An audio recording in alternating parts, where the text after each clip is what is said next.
Hello. Oops.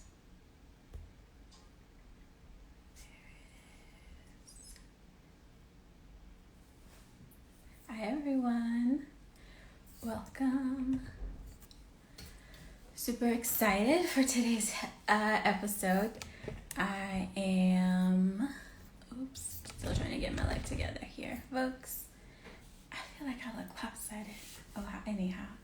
Oh, thank you, Tiara. Welcome, everybody. Super excited about today's episode, rocking the exclusive limited edition I Am Blessed. Thank you, Tiara, for the confirmation.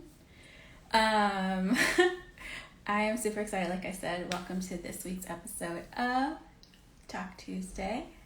My mom has joined, Sherelle is here, Timney is here. People are getting alerted that we have gone live, so everyone will be here soon. Where can I get rid of those shirts? Well, affirmedarmor.com or you can follow us at Affirmed Armor. My heart is pounding. Anyhow, hi guys, welcome to the Amateur Expert Podcast. We are going to be interviewing Mrs. KevOnStage of the Love Hour and of many other things. I am incredibly excited. You all know that I had the manifestation jar and they were on the list of, hey everyone, they're on the list of guests that I was hoping to have this year. And so with their help, we got them. And so as soon as they are free, I don't know if you know this, but they tape on Tuesday. So I was super happy to have them grant me a time slot today.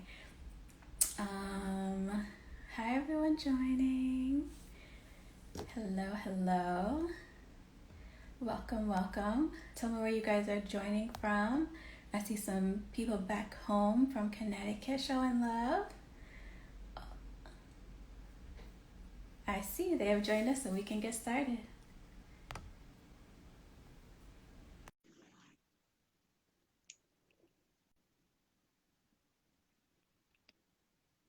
She's connecting us. Okay. Hello. How are you? Good. Happy taping day for you all. Oh, I need to adjust myself as well. Thank you. So my mom, I just want to let you know, is in your Patreon, and she's been giving me blow by blow. Melissa is wearing this hat, girl. You make sure you have on this mascara. And I was like, okay, Mom. All right, I got you. So I want to welcome you all to the Amateur Expert Podcast. She's in the comments. I am screaming. Yep, I'm telling all your business today, Mom. Super excited to have you on. Thank you so much. I'm not sure if you know the backstory, but I'll give it briefly. My very first Instagram post on my personal page was a tweetgram. Remember those from back in the day? And it said, keep throwing the dart until it sticks. Kev, you liked it.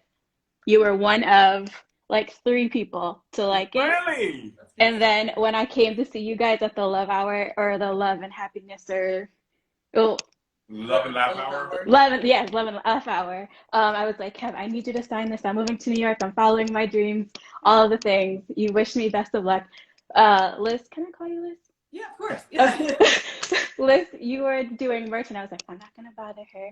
But super excited to have you on. So the concept of this show is to talk about career path, ideas of success, and tips and motivators that you use along the way. Okay. And so you guys have been very transparent and open and honest about your transition from working corporate jobs into working as for yourself as entrepreneurs. And so my mom says, hey, Liz.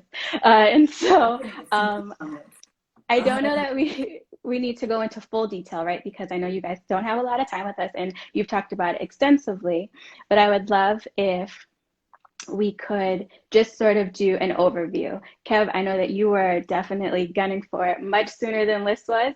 So we'll start with you and then we can have Liz follow up with her story. Sure. I think in some ways I kind of always wanted to be an entrepreneur. Even as a kid, I had my own candy business. I had my own lawn care maintenance business. I had flyers and stuff. I was always trying to hustle. I think I was watching Tyler Perry and kind of being inspired by his story of like doing his own plays and the story of him like crying and being homeless and like the rainy night when the line was wrapped around the building. I was like, man, I want that to be me. And but obviously, you know, with a wife and kids, I didn't have the option of quitting my job and just, you know, going after it. So I had to like, sorry about that. I had to work within my realm of capability, which meant, you know, doing plays after work on the weekends, doing stand-up after work, getting home at 12, 1 o'clock, and getting back up and being at Boeing at 5 o'clock, you know, things like that. I feel like that's more likely of people starting out, you know what I mean? A lot of people have bills and, you know, responsibilities and can't just up and quit their job, which wasn't the case for us. Melissa was like, listen, you ain't Tyler Perry in the sense of us being homeless to make your dream come true. Right. You know, and I needed that, you know what I'm saying? Because I had kids and stuff, you know, I'd make sure those responsibilities were taken care of. So fast forward to, 7 years ago now, we both made a strategic plan to quit our jobs, which is calculated risk, one might say. One might say a calculated risk to quit our jobs at Boeing and take our savings and stuff and start over in LA. But even then, and I'll let Melissa go into this. Melissa went and got a regular job that supported us, and then I went and got another regular job, at least in my field, and that was kind of the like initial support system that was needed in order to build our dreams on the back of, you know, something that was more secure and tangible until we quit our jobs for real, and me 3 years ago and this about 2 years ago. Right? Yeah. And you and I have a connection because I worked in procurement for the past 5 years. And so, like, there's many connections here, but I'll let you go. Did you work in the aerospace industry? I didn't. I was in healthcare. Oh, healthcare. Okay. Buying parts is buying parts. Man, listen. That's it. So my path to entrepreneurship really started, like Kev said, about 2 years ago, where we were first starting out with the Real Comedian social media tour. Kevin asked me a few months earlier to quit my job and to basically go on tour and, you know, empire, take over the world kind of situation. Kevin is always Pinky. Is it Pinky? Yeah. What are we going to do? No, I'm Brain. Brain. Yeah. But how does it go? You know what we're going to do today, Pinky? Yeah, today. Try to take over the world. Yeah, that's Kevin every day. And so that was the original plan. Great. I never really saw the semblance. That's his. I am for sure Brain. Yeah, that's his energy every day. And so I was going to quit. I decided at the last minute, I kind of chickened out and, you know, had just a lot of fear and hesitation and, you know, just not quite knowing where I was going to fit in the world that already existed. And decided to go part-time. And I kid you not, this is no exaggeration. The week I was scheduled to drop down to part-time, actually it was the week before. So like that Friday before the Monday I was scheduled to go part-time, our corporate office came in literally, and I've told the story a gazillion times, and asked for a meeting. We got an email from our president and was like, we have an all hands meeting in the cafeteria, which its cafeteria was really just like a eating area. We have a lunch meeting. It's mandatory. Everybody has to, or all hands meeting. It's mandatory. Everybody has to go. So we go in there and he called the meeting and we probably had like 15 minutes. It was literally like all hands meeting. Everyone must be there and it's in 15 minutes. And so everybody was like, well, first of all, that was really quick. Like, what's happening? Of course, whispers are already starting. I remember this engineer that I worked with. He came over because where we sat, the procurement area is the popping area. Okay, that's the popping area. Mm-hmm. So the engineers are boring. And so he came over to where we were, and I also sat near accounting. There was two women that worked over there. We was always talking, gossiping, whatever. And so he came over to where we are like, I think this is it. There was always rumors that we were going to close down. I worked at that job for probably 5 years, and there was always rumors that we were going to close down. But it was always like, we just signed this lease. We're going to be in here for this long. There's no way they're going to do it. It doesn't make sense. We're always making our number, always an excuse. So when this happened, he was like, yo, I think this is it. Like, corporate is here. I'm pretty sure this is it. So we all go to the all hands meeting, and they're like, in November, it was basically 9 months-ish, maybe 10 months, because my last day was in October. We are closing down this facility permanently. And if you are interested, there will be a few of you that we will offer to go to Ohio. The rest of you, this is the end of the road for you. And so actually I did get one of those offers to go to Ohio, and I was like, not interested. You want to go leave I wasn't going to listen. I wasn't leaving him. I wasn't leaving my family. I wasn't going to Ohio. Okay, it was that part. It was nothing to keep me there, and I also wasn't leaving here. So the answer was no.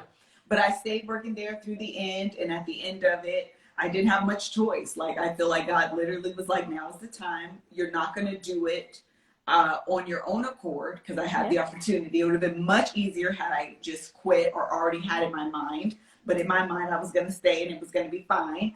And so at the end of that, I literally went head first into entrepreneurship, and that's been literally in October. It was 2 years ago. That was Jonah, because God had told her to quit her job, and she ain't listened. So all the people had to lose their job, and they was hungry because Melissa didn't want to listen to the Spirit of the living God. Oh my. But the other thing is that he gave you like 9 months. So it's almost like a birthing period, right? So you had time to think about how you were going to do this, how you guys are going to come together and literally do the tour and all of those things.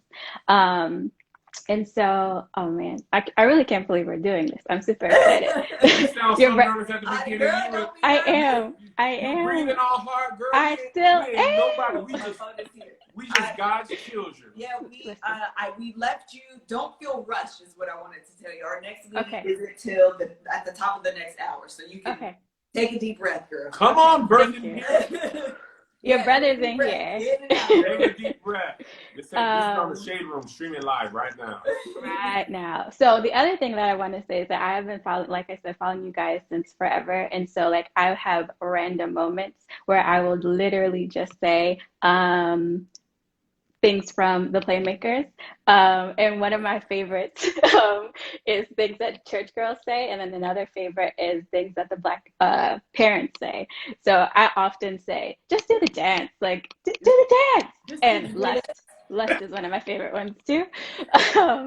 But so I want to thank you guys for being so honest and transparent with us. Like I said, one of the things I want to know that is, what did you think you wanted to be when you were younger? So the first job that I can remember wanting to do for a living was to be a construction worker, specifically a wrecking ball operator. I wanted to smash buildings with that ball. It's such your personality to want to show. I wanted to. I came in like a wrecking ball. I saw that on TV, and I was like, that is someone's job, to destroy buildings with the ball. Such a personality. And then I talked myself out of it, because I was like, I don't see that enough for that to be somebody. Like a lifelong job. Yeah, like how often do you see that? Do we fly around and this is the guy? He done tore down a hospital in Omaha, next week he's in New Orleans. Like, I just feel like they had to do other parts of the job, and I didn't want to do that. I wanted to only break the buildings. So I actually worked in construction. For you. I worked at a construction firm for a while, and just so you know, they do make a lot of money. Do they, the wrecking ball guys? Mm-hmm. Why? Because it's hazardous. Do they have to do other stuff?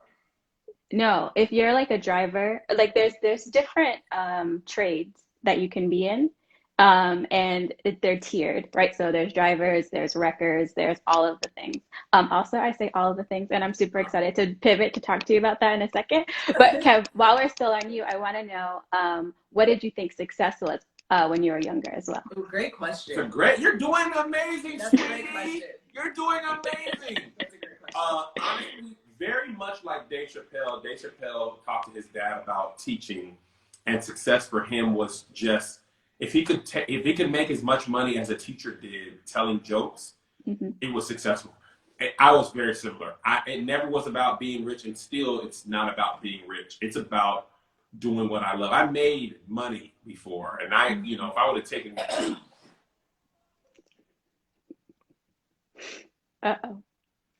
Somebody called me. If somebody would have, I could have made a lot of money at Boeing, but I could not work there I love them. I love them. But so for me, success was just being able to take care of my family by doing what I love. If I could do that, then I won. Okay, so same question for you, Liz. What did you think you wanted to be when you were younger? And then what do you think success was?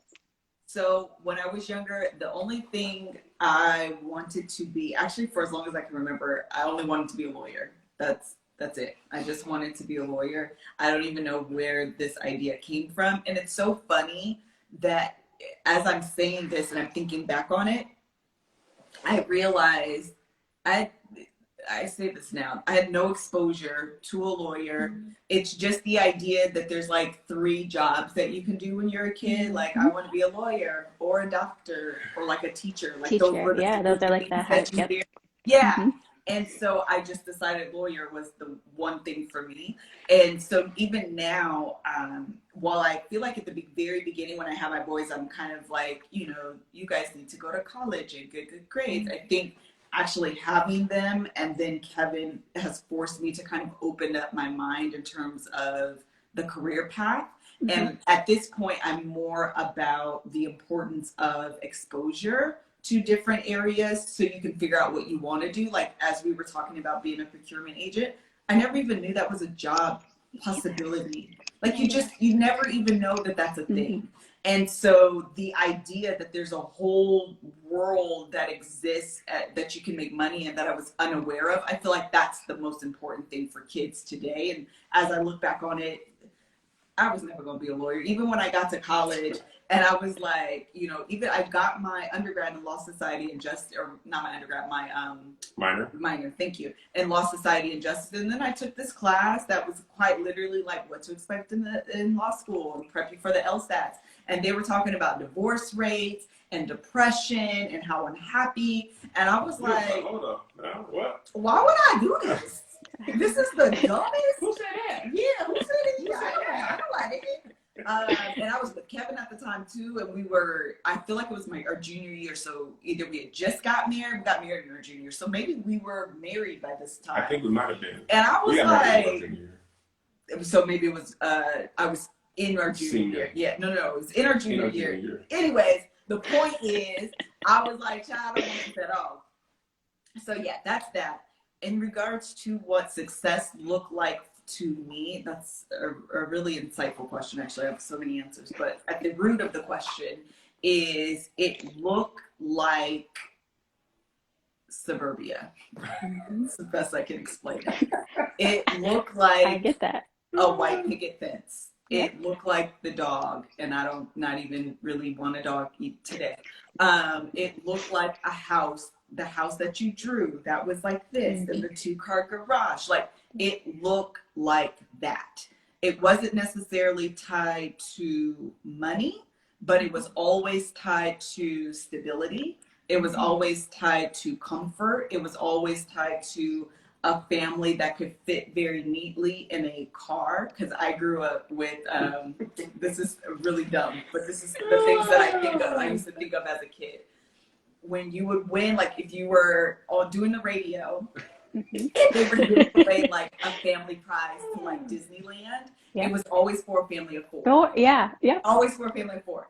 In my immediate family growing up, there's 5 of us. I have 2 younger sisters. So there's 3 kids, my mom and my dad. And I always thought, if we won this, one of us aren't going. And like my parents didn't have the money to like buy the other ticket. So like one of us would not be able to go. This is terrible. So in my mind, I was always like, in order to win a raffle on the radio, I need to be a family of 4. So in my mind, that's part of my success, is that I could win tickets to Disneyland on the radio. Man. And I would have like me, my husband, and like my 2 kids, and we would have this house and the white picket fence and the little dog, and that's like all rooted in like stability. Meanwhile, we ain't won no radio contest, nor even I never even applied. But in my mind, that's my that's my no, but that is true, because I think when I ask people this question, a lot of the times we think about success based on our circumstances as a child, right? Or what we thought could have made it better or different, or, that was based or slightly traumatic, right? Like I keep thinking about Kevin Hart, and when his little daughter said, somebody had to go. Who was gonna stay behind? So no, I understand that. And for me, I think I've always just wanted stability. I came from a home where my mom was super successful, and it was she and I.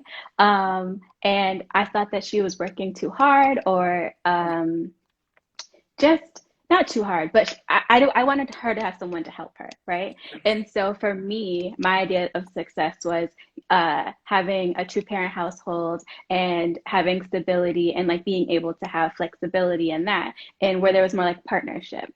So I completely understand where you guys are coming, or where you're coming from when you say that list. One of the so I sort of want to pivot to the Love Hour podcast. So you guys have literally changed how I think about love, doing love with somebody, the sex. Sorry, Mom. Sorry,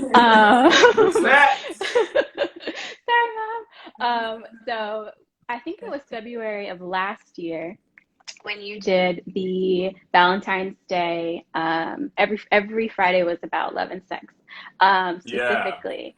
And at that time, I was going through my divorce, right? Or I wasn't going through a divorce yet, but we were talking about divorce. And I listened to you guys religiously, and I was just like, they are marriage champions, and I'm going to be a champion, and I'm going to figure this out. But what I've learned from you too is that you have to do it together. And I think that the success of your show and the success of OnStage Studios and all of those things has come when you two were both in alignment and doing it together. And so I want to talk about sort of that moment. When did that click for you two? Click! Shoot, hold on 1 second. We trying to get the comment. We can't get the comment going. We're trying to do well. We trying to see what the people say. We ain't getting ready to see what the people say. Oh, maybe that is because it just says hey. Yeah. You see comments? comments? You seeing comments? I see comments. Yep. Well, we can't see them. We can't see them. We want to see the people.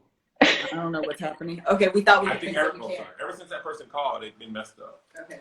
Here's the truth. You want to know the truth? I want to know the truth. It ain't clicked.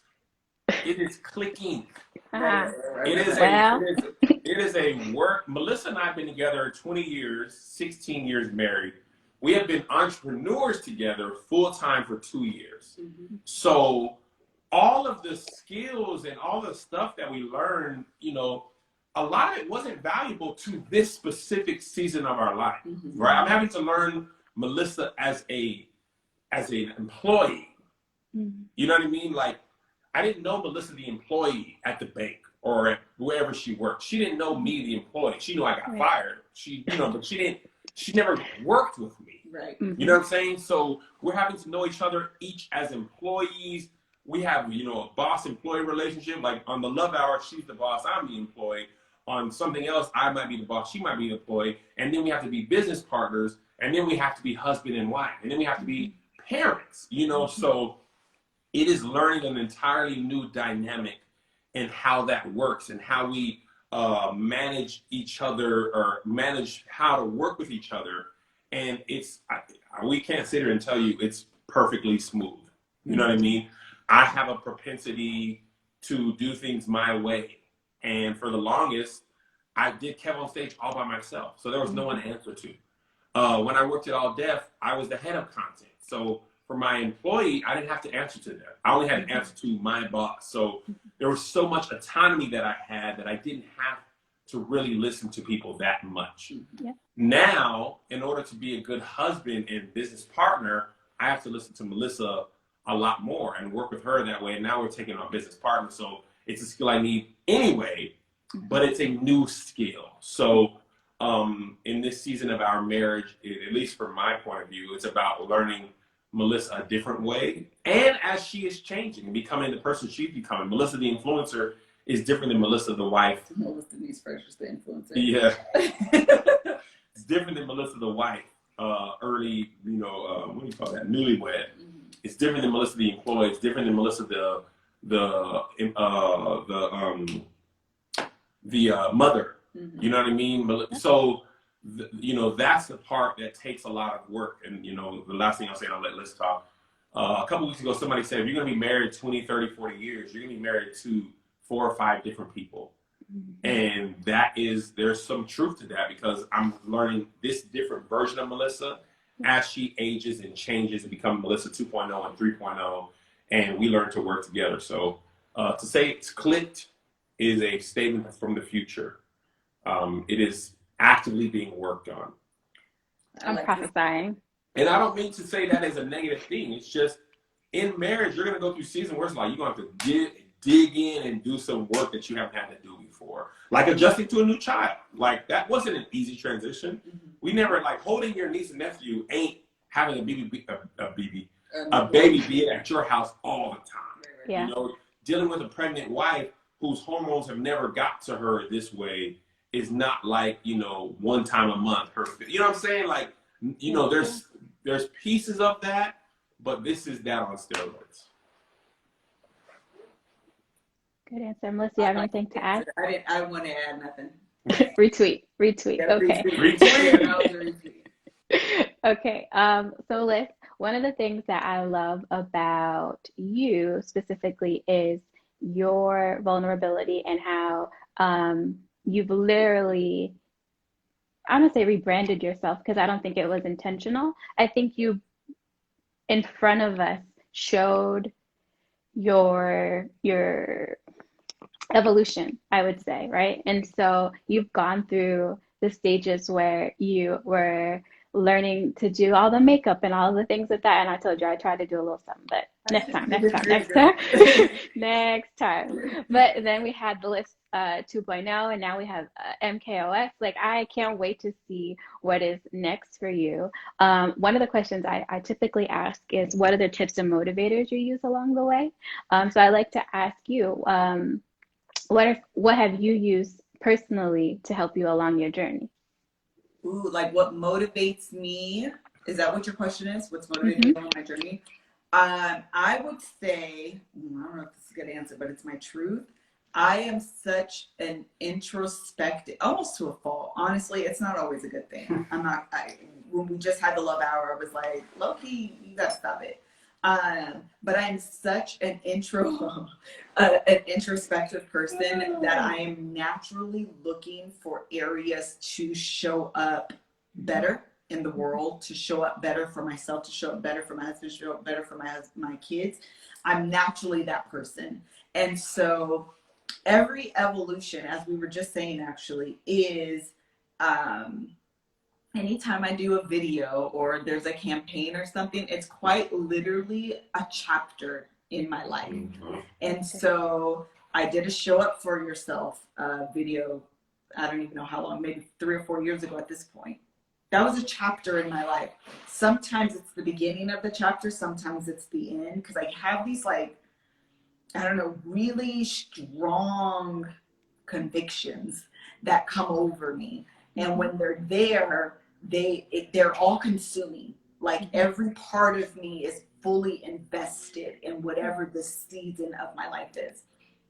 So whether this affirmation that I even just did recently about I'm worth it, as if without change and without exception, it's something that was so real to me in the moment that it's hard for me not, like, it kind of bubbles out of me because I have to, because it's such a strong conviction.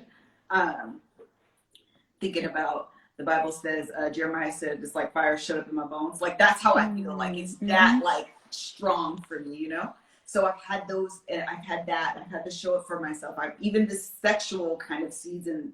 Not like that. Sexual agency. You feel me? Yes, the sexual agency. The sexual agency season that I'm in. It's something that I feel so strongly about, and the convictions are so real for me that it's hard for it not to naturally come out. And those are the things that motivate me along my journey. It's quite literally my own personal growth and evolution. The fact, sometimes it's really scary to do it on such a public stage because it was never my intent. But it's very much a part of who I am. I'm naturally the person that, again, I'll say this and I'll end it because I can get a bit long-winded. But Kevin is always talking about how I'll make something, a dish, whatever. And he was like, this is so good. Don't change it. Just make this the same every time. And the next time I go to make it, I'm like, but what if I do this? Will it be better? What if I take this out and add this instead? Could I make it better? He hates it. But because I'm always looking for that area of growth, that area of improvement, I do it in my life. I do it in my cooking. Like, it's just naturally who I am. And I think that's what motivates me. It shows up in my content because it's quite literally a reflection of where I am personally. Let me say something. 3 spaghettis ago, she had it. Listen, I'm talking about the sauce, the basil, the rich timber. I listen. 3 spaghettis ago. She had reached the best she could ever. Do you think she was satisfied 3 spaghettis ago? No. 2 spaghettis ago, I was like, girl, you just quit. You started over. This was good. I made this. This is your first spaghetti ever, like our first apartment spaghetti. 1 spaghetti ago, it was just okay. It was all right. But 3 spaghetti, and then she decided, I'm not making spaghetti now. I'm making lasagna. This is what happened. I enjoy making things homemade, like from scratch. I just feel like that's the best things, is the things that you make from scratch. So I'm like, I should make homemade spaghetti sauce. So I marinated, like cooked this spaghetti. It was fire. It was so good. Probably for like 6 hours. It was so good. This is 3 spaghettis ago. I've not been able to redo it. And this is just, it's not just spaghetti she does it with. Everything. She does it with all the things. I literally do. Actually, she done her fried chicken. She's been doing right about 4 or 5 spaghettis or 4 or 5 fried chickens in a row.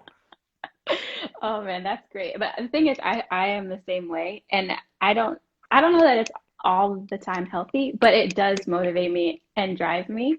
I'll do something major, and everyone is like, "So that was such a good job!" Like, you know, accolade, and I'm like, "Yeah, but what could have I done better?" Right. Like, no. Let's live in the moment, and I don't want to. I want to know how I can do better for the next. Let's go to the next one. So one of the things that you said also motivates you is affirmations. And I recently started Affirmed Armor, which is an apparel line where Wait, what is it called? Affirmed Armor. I'm actually wearing I'm Blessed shirt. Nice. And so it came from the divorce. I would be overwhelmed at work, and I would look down. And I'm a child, and so I would either use my undershirt that I wear daily and wipe my tear, or I would use the sleeve of my sweatshirt or whatever blouse that I was wearing. And one day it clicked. God said, "Hey, you should put words on here, something to motivate you. You are enough. You are blessed." Yeah. All of the things. And so I launched in October. And so that resonated with me when you said that, because it's true. We don't think that we're enough, and then we look outward, but we need to look inward. Kev, for you, what motivates you? I remember you saying that when you had moved from LA and everyone was still back at home, that you used to listen to PJ Morton. Yes. And so I know that was a motivator for you, but what else motivated you?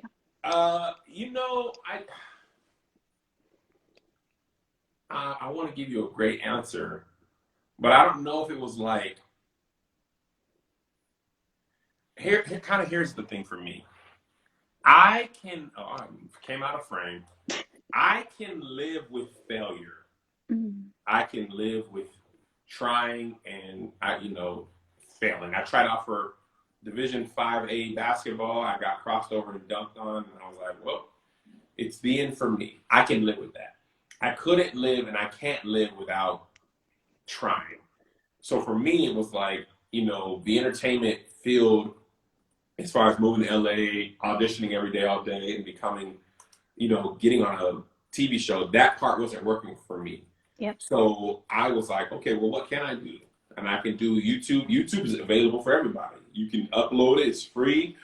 And I was like, maybe if I can do that, then I can, you know, begin to do my own thing. So I feel like my motivation was just to make sure that if I failed, I had exhausted all options, all opportunities, and I could sleep well at night knowing I did it all. You know, I tried, I failed, I succeeded, but I did it all. I could not live with just giving up. And, you know, that's kind of why I'm here. Still. We just joined the comments. Sorry, it was bothering us. We couldn't see him. I heard, and I just read that. My earring is clicking in the people's ears. Sorry, guys. There we go. We'll take it off. All right, so we're back. So what's something that you've learned or you're still in the process of learning that you wish you would have learned sooner? Ooh. Listen, you have one on the top? Go. This is going to sound cliche, and I don't mean it to be. Everything I learned, I feel like I learned in the time I needed to. Like, for example, first 2 contracts I signed, I did not redline.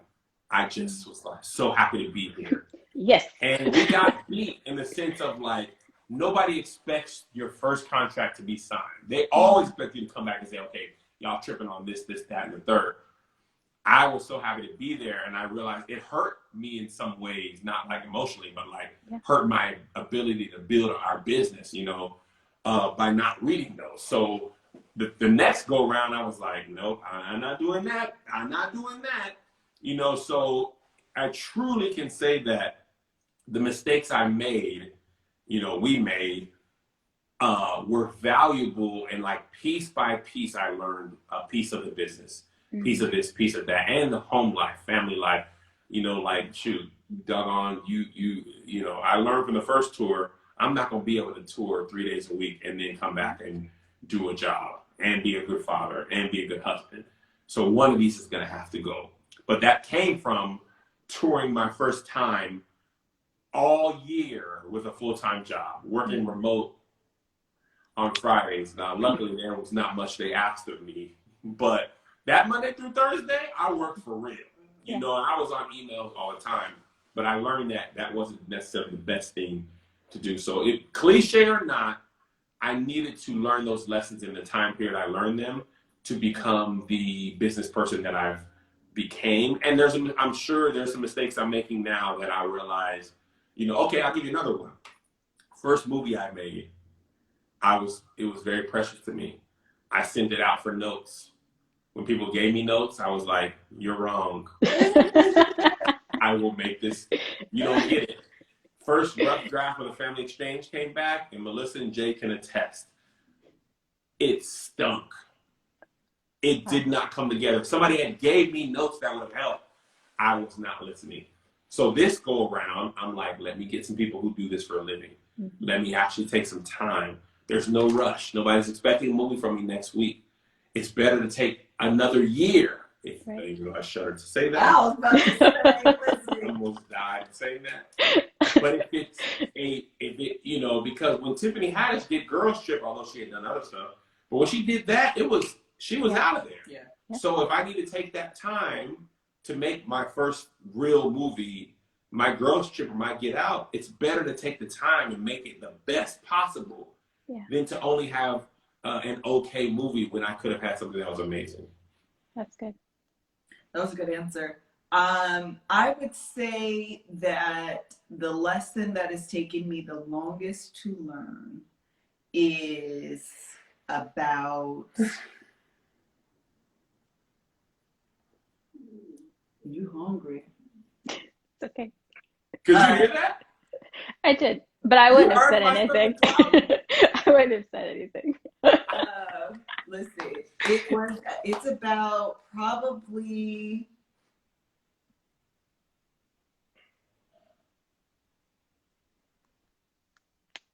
I'm struggling. Yeah, listen, there's so many. It would probably be to stand up in or learning to, I'm just going to say, take up my full space. That's what I'm going to say. I feel like that is a lesson that I am constantly battling and going back and forth on. It's something that I understand on a head level because I read a lot of books, I listen to a lot of podcasts, whatever. But knowing something and acting on that knowledge are two different things. And I don't often act on the knowledge of what I know, whether it's about myself or about, you know, just the fact of what it means to show up for myself or standing in my truth or whatever all of those things kind of mean to me. I don't always do that. And so to the point where sometimes where I can feel myself either shrinking or not being my full authentic self or second guessing myself, in the moment, I will quite literally like internally have a conversation with myself like, you should say it. Now's the time to do it. Right now, girl, it's the time. You're not going to do it. And you realize what you're not doing by not doing it, right? Okay, that's fine. And I still won't. So like I'm fully aware of those moments, but actually acting on them is something I feel like I'm constantly forcing myself to do. So it's a lesson that I feel like I know, but I haven't fully acted on 100% of the time or as often as I would like to. I'll say that. That's good. Thank you for sharing that. You guys have literally blessed me in many areas of my life. I actually just moved to LA in March. I followed my dreams again, and literally this photo is like, all right, like, and I think Let me I see think the about. Oh, that is old school. My handwriting is terrible. That's I knew for it sure. right away because the G doesn't connect. It don't know. That's January 2012? What is it? Yep, January 5th, 2012. Dang. One of my first, because I was following you on Twitter, and then I got on Instagram because that's what everyone was doing, and I had like 2 followers, and I don't know if there was like an automatic connect, but I don't know. You followed me, and you were one of the 4 people to like that. And so that has been something that I hold dear to my heart. And I love seeing the background because when you first used to do your videos, you had the California or living the dream, right? Yeah, living the dream. And now when your backdrop is so like all the different portraits and things, and I'm just like, I love to see how you guys have evolved to individually, but also together. The books I'm listening to, The Big Leap. I've listened Esther Pearl. Like I've all of the things. Ain't that All of the things. Ain't Like that rich? Listen, Esther Pearl is amazing. I was listening to Esther Pearl on the way here, on the way to the podcast this morning. I love you guys have truly enriched my life. And so I want to give you an opportunity now. I know you've got the app, you've got all of the things, you've got all of the things happening. So just give us a brief synopsis of what you have coming, how we can support you, and all of those things. Here, I'll go first. What's coming is the rapture. Hey. And are you saved? Don't worry about the act that's coming out of Christmas or keep your distance Thanksgiving special. Worry about your eternal salvation. Amen. Have you given your life to God? Well, huh? Oh, mighty. That's hilarious. No, keep your distance. We're doing a Thanksgiving special that'll air or stream Thursday and Friday next week. You can go to KevOnStage.com and get that. We're doing the KevOnStage Studios app that will launch this Christmas. And honestly, after a couple things, people forget. So if you don't remember anything else, just those 2 things. Keep your distance and look out for the app. In Jesus' name, amen. Amen. I'm just going to do that. Look out for the app coming in December. And we're going to do a dating show. So that should be fun. So be looking forward to that. But that won't be until next year. But support Black peoples. Yes, please. Also, Liz, can I get into the book club? I've been trying. I had a fake Facebook page for a while, but I'm back as me. So I was about to say, that's probably why. Listen, the admins for the book club, they be more vested than me. Excuse me, Melissa. This was in here. I just want to let you know.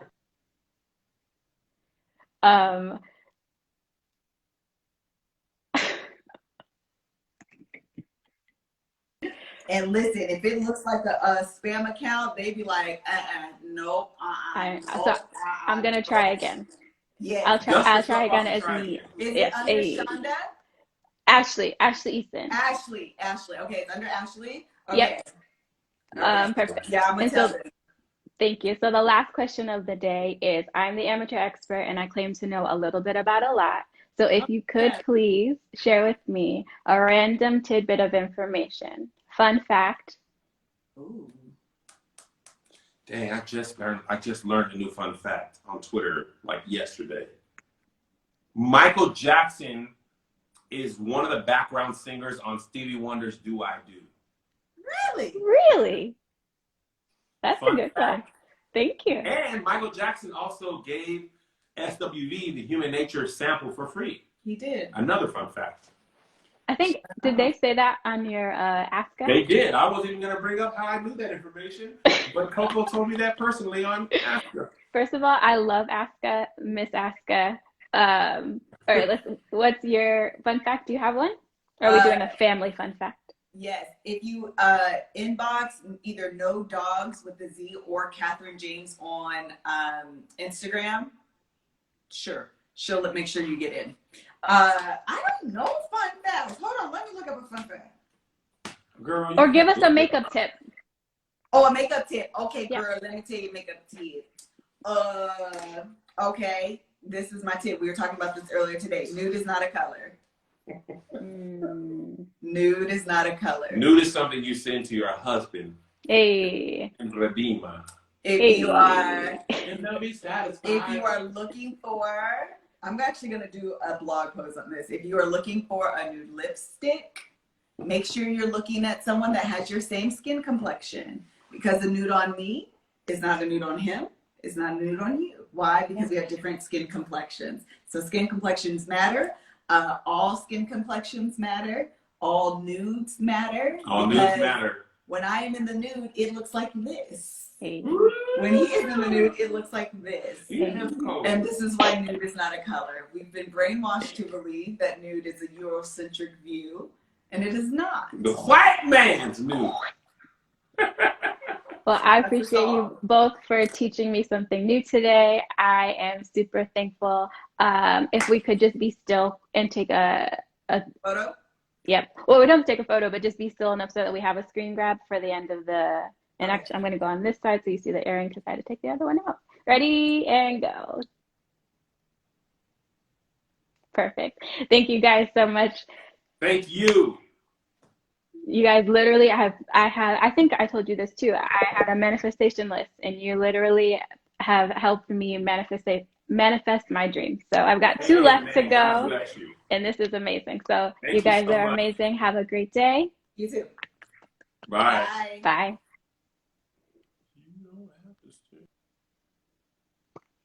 We did that. Also, I'm blessed.